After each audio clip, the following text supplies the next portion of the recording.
Encore une fois, bienvenue sur Doctrine Apostolique, notre chaîne YouTube pour partager la doctrine des apôtres, comme on le dit, comme le stipule le titre de notre chaîne, Doctrine Apostolique. Et nous avons commencé ce voyage il y a quelques temps déjà. Là, nous étions rendus à la diffusion passée à l'époque où Noé était en train de recevoir les instructions de la part du Seigneur. En fait, on va voir aujourd'hui comment il va recevoir les instructions de la part du Seigneur. Nous avons regardé un peu l'époque dans laquelle Noé vivait et nous l'avons comparé à notre époque dans laquelle nous vivons aujourd'hui. Au fait, cette comparaison n'est pas le nôtre, mais lorsque on avait demandé au Seigneur Jésus-Christ quel sera le jour de son avènement ou le signe du jour de son avènement, il a regardé en arrière et il a désigné avec une précision laser cette époque de Noé. Il dit comme c'était au temps de Noé, il en sera également au jour de l'avènement du Fils de l'homme. Et il a décrit plusieurs choses et nous pouvons faire le parallèle avec ce jour aujourd'hui, mais nous allons arriver à cela. Mais aujourd'hui, nous allons le reprendre où nous l'avons laissé. Nous avions laissé, nous nous sommes quittés au 8e verset du chapitre 6, là où la Bible nous dit Noé plutôt trouva grâce aux yeux de l'Éternel. Et nous avons souligné le fait qu'une seule personne a fait la différence pour toute une génération. Une seule personne a fait la différence pour toute l'humanité aujourd'hui. Si nous sommes là, c'est parce que Noé seul, dans toute sa génération, s'est tenu pour la vérité, s'est tenu pour Dieu. Ainsi, nous vous avions exhorté à vous tenir pour Dieu, même si vous sentez que vous êtes le seul dans votre environnement, même si vous sentez que vous êtes le seul dans votre école, vivez pour Dieu parce que avec Dieu fait la différence. Pardon. Maintenant, Noé est en train de vivre dans cette génération complètement corrompue, complètement perverse. Et là où les hommes se sont entremélangés, les fils de Dieu et les fils des hommes et toute la terre, le résultat de ce mélange, c'est que toute la terre est devenue corrompue. Et la Bible nous dit que Dieu regarda, au verset 12, Dieu regarda la terre et voici, elle était corrompue car toute chair avait corrompu sa voie sur la terre. Alors Dieu dit au verset 13 à Noé, la fin de toute chair est arrêtée par devers moi, car ils ont rempli la terre de violence. Voici, je vais les détruire avec la terre. Et Dieu procède en donnant maintenant des instructions à Noé comment il allait s'échapper. Il dit, fais-toi une arche de bois de gopher, tu disposeras de cette arche en cellules et tu l'enduras de poids en dedans et en dehors. Et voici comment tu la feras. L'arche aura 300 coudées de longueur, 50 coudées de largeur et 30 coudées de hauteur. Tu feras plutôt à l'arche une fenêtre que tu réduiras à une coudée en haut. Tu établiras une porte sur le côté de l'arche et tu construiras un étage inférieur, un second et un troisième. Et moi, je vais faire venir le déluge d'eau sur la terre pour détruire toute chair et un souffle de vie sous le ciel. Tout ce qui est sur la terre périra. Mais j'établis mon alliance avec toi. Tu entreras dans l'arche, toi et tes fils, ta femme et les femmes de tes fils avec toi. De tout ce qui vit, de toute chair, tu feras entrer dans l'arche deux de chaque espèce pour le conserver en vie avec toi. Il y aura un mâle et une femelle, des oiseaux selon leur espèce, du bétail selon son espèce, et de tous les reptiles de la terre selon leur espèce. Deux de chaque espèce viendront vers toi pour que tu leur conserves la vie. Et toi, prends de tous les aliments que l'on mange et fais-en une provision auprès de toi, afin qu'ils te servent de nourriture ainsi qu'à eux. C'est ce que fit Noé. Regardez le dernier verset du chapitre 6. C'est ce que fit Noé. Il exécuta tout ce que Dieu lui avait ordonné. décortiquons maintenant ces chapitres pour voir un peu, pour pouvoir tirer les principes que nous avons besoin pour appliquer à notre vie aujourd'hui. Au fait, si vous ne l'avez pas remarqué, ce que nous sommes en train de faire vraiment, c'est de passer à travers la Bible et de faire ressortir les principes en arrière la parole de Dieu et les actualiser dans notre vie aujourd'hui. La Bible dit que Dieu constate que toute la terre est corrompue. Là, il parle à Noé. Il dit, je vais détruire la terre.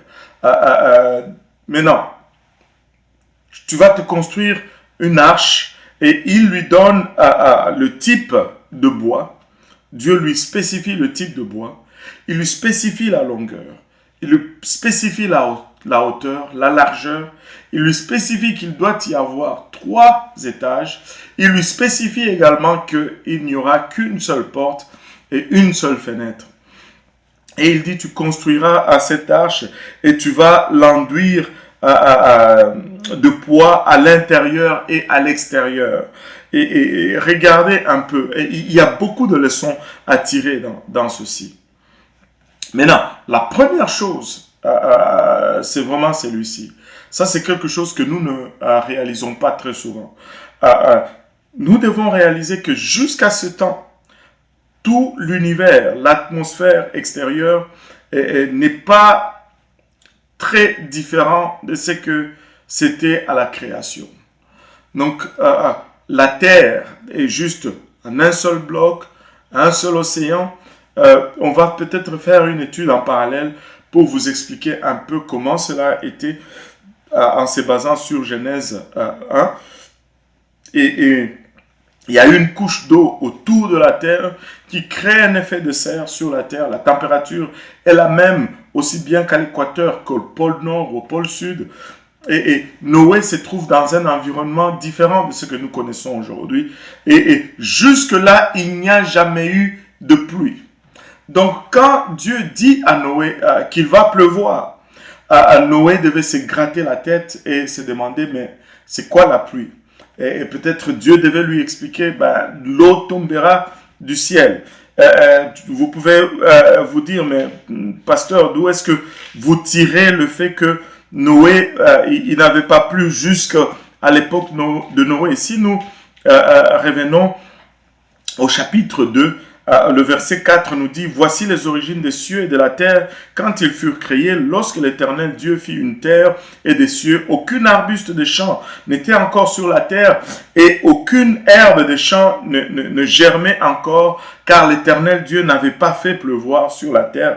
Il n'y avait point d'homme pour cultiver les sols. » Regardez maintenant le verset 6. Il y avait un système d'arrosage.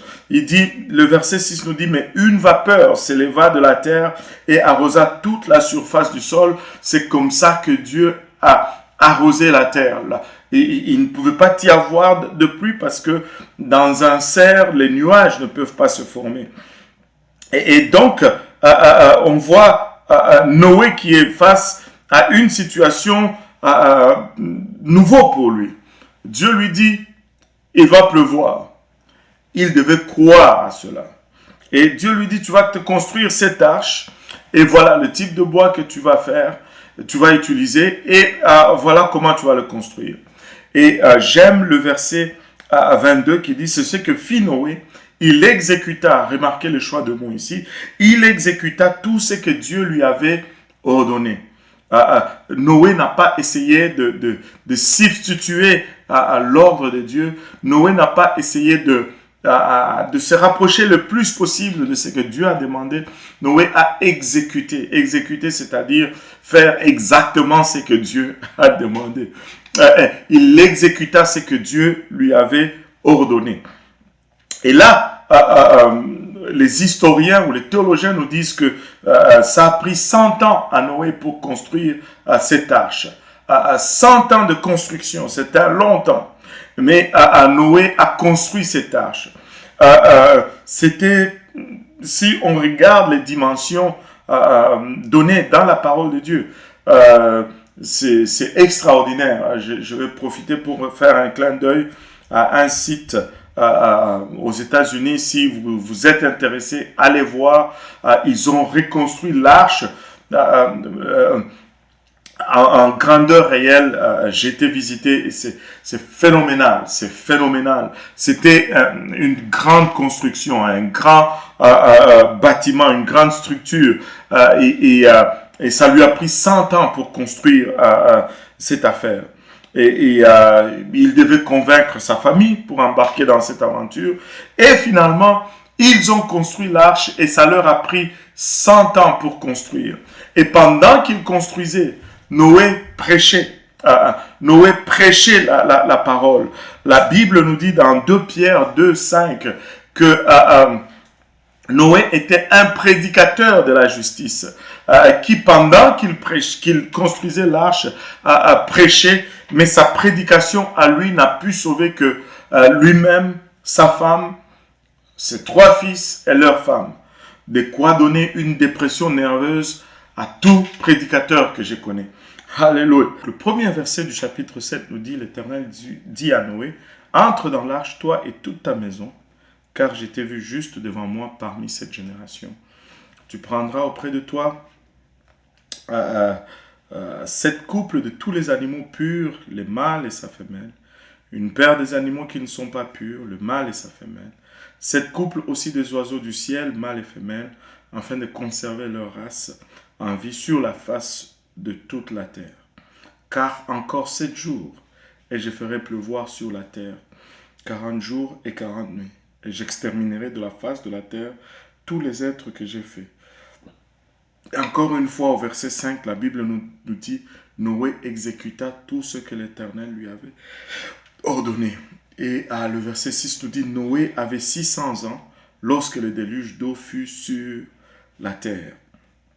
Et je vais sauter le verset, on va le lire, le verset 7. Et Noé entra dans l'arche avec ses fils, sa femme et les femmes de ses fils pour échapper aux eaux du déluge.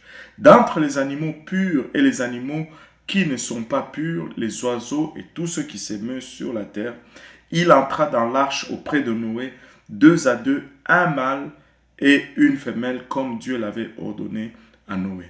Et regardez le verset 10. Et ici, ça devient vraiment très intéressant et très instructif. La Bible nous dit, 7 jours après, les eaux du déluge furent sur la terre. Donc, imaginez-vous un peu cette scène. Noé construisait cette arche au milieu de cette génération perverse. Quand Noé construisait l'arche, c'était la première fois qu'une arche était jamais construite. Donc, l'homme n'avait jamais vu une telle chose auparavant. Et il construisait cette arche et probablement on lui demandait c'est pourquoi, quelle est la raison, c'est quoi le but. Il prêchait, il essayait de dire aux gens, Dieu va détruire cette terre. Détournez-vous de vos voies. Mais personne ne l'écoutait, plutôt il se moquait. Il a construit, il a fini de construire et il passait probablement comme un fou pour les gens de sa génération. Il y a quelque chose de frappant et de très intéressant qui parle le volume de la situation que nous vivons dans notre monde aujourd'hui. Imaginez-vous, l'arche est construite. Noé entre dans l'arche et rien ne se passe. Les animaux viennent également à leur tour. Ils viennent tranquillement. L'éléphant qui s'avance, il rentre. Le coq et la poule, ils viennent aussi. Tu vois un chien et une chienne qui viennent. Tous les animaux arrivent comme ça en couple. Je ne sais pas si vous l'avez saisi. Pour les gens de l'époque, de voir tous ces animaux sortir de la forêt et venir, le lion qui vient avec sa compagne, et il rentre dans cette arche. Ça devait être une scène extraordinaire. Ça devait être quelque chose de surnaturel. Ça devait être quelque chose de miraculeux de voir ces animaux venir et entrer tout seuls dans l'arche. Mais même cela n'a pas pu interpeller les hommes pour réaliser qu'il y avait quelque chose de grave qui était pour arriver. La porte de l'arche était restée ouverte. Pas pour un jour, 2 jours, l'arche ouverte. 3 jours, l'arche ouverte. 4 jours, l'arche ouverte. Je ne sais pas s'il y avait une foule de gens qui étaient réunis autour de cette arche, mais aucun homme n'a pris la peine d'entrer dans cette arche. Une semaine durant, cette porte est restée ouverte et personne n'a pris la peine d'entrer dans cette arche. Il y a une profonde signification à cela. Et aujourd'hui, nous allons vraiment faire exception. Nous allons nous arrêter ici. Et nous vous invitons à revenir en quelques jours, alors qu'on va poster la prochaine vidéo pour dévoiler qu'est-ce que ceci signifiait vraiment. 7 jours, 7 jours durant, 7 jours d'attente, et personne, pas une seule personne, n'a osé entrer dans l'arche. Continuez de nous garder en prière. Nous allons nous arrêter ici pour aujourd'hui. Nous prions que le Seigneur vous protège de tout ce qui se passe aujourd'hui dans le monde. Et à la prochaine